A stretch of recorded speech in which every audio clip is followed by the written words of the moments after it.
On y reviendra dans un instant. La question qui se pose aujourd'hui, c'est est-ce que le confinement, c'est la bonne méthode qui devrait être annoncée ce soir par le président de la République. On va partir à Marseille tout de suite en direct où nous attend le docteur Louis Fouché, qui est médecin anesthésiste réanimateur à l'hôpital de la Conception. Bonjour docteur, merci d'être en direct avec nous. Le confinement, si j'ai bien compris, vous n'y êtes pas favorable, en tout cas pas tout de suite.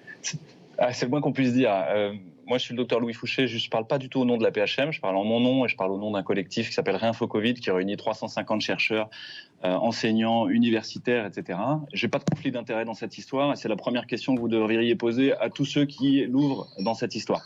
Donc non, je suis absolument opposé au reconfinement. Je pense que c'est une mesure qui est complètement irresponsable. C'est une mesure qui, en médecine, vous savez, on pèse la balance des bénéfices et des risques. Les bénéfices sur l'épidémie, ils sont extrêmement discutables et discutés. Les effets secondaires, les effets collatéraux, par contre, eux, on les a bien vus sur le premier confinement. Il ne faut pas confiner les Français. Mais par contre, il faut proposer des mesures alternatives. J'entendais les gens que vous interviewez qui ont peut-être quelques idées sur la question. Mais effectivement, on est en tension, il y a une épidémie, il se passe quelque chose, il ne se passe pas rien, et donc il faut dire qu'il se passe quelque chose. Mais la réalité, c'est qu'il faut donner de l'argent à l'hôpital public. On a eu moins 69 000 lits en 15 ans sur les hôpitaux publics. Il faut donner de l'argent en réanimation pour qu'on ait du matériel, des soignants, et ce qu'il faut pour soigner correctement les gens. Puis ensuite, il faut remettre de l'intelligibilité sur cette épidémie. La réalité, c'est que ça touche, les formes graves touchent des gens qu'on connaît, on sait qui ça touche.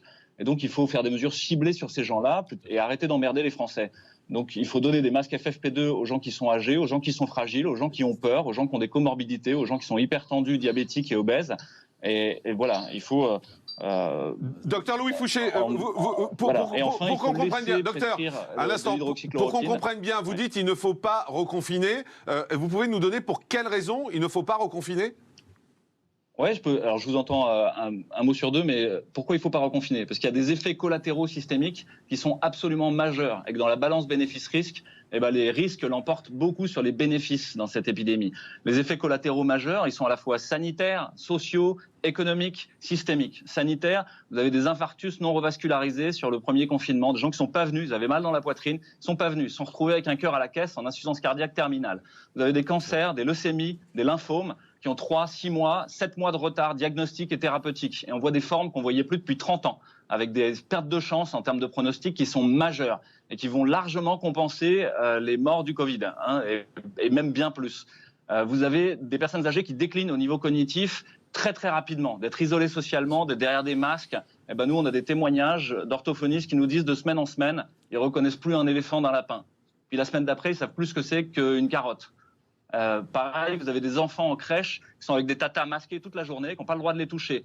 Relisez Cyrulnik et les orphelinats de Roumanie, c'est ce qu'on est en train de faire à nos enfants. Ils n'arrivent plus à apprendre à parler, ils n'arrivent plus à associer les phonèmes avec l'articulé avec les émotions. On est en train de devenir fou. La réalité, c'est qu'on est devenu fou et il faut même faire des mesures ciblées. Donc, comme je vous l'ai dit, laissez les médecins prescrire l'hydroxychloroquine, le Zithromax et le zinc. La balance bénéfice-risque, même si vous ne savez pas si ça va vraiment bien marcher, il faut le faire. Il y a tellement peu de risques et il y a tellement de bénéfices potentiels. Laissez-les faire et arrêtez d'essayer de vendre le remdesivir. Éclairer les conflits d'intérêts dans cette histoire auprès du conseil scientifique, auprès du gouvernement et auprès de la NSM. Je veux dire, ça, c'est le travail des journalistes. Et puis, masquer les personnes à risque, comme je vous l'ai dit, avec des FFP2, ça ne sert à rien de leur faire croire que le masque de papier va les sauver. C'est juste pas vrai, quoi. C'est une imposture et on le sait tous. Et puis, laisser les restaurants travailler, laisser les autres travailler, etc. Et puis, donner des sous à l'hôpital. Merci ça beaucoup, fait 15 docteur. ans qu'on n'a pas de sous. Merci, docteur Louis Fouché, d'avoir été avec nous. Je rappelle que vous êtes à Marseille, hein, d'où peut-être votre combat aussi pour certains médicaments. Docteur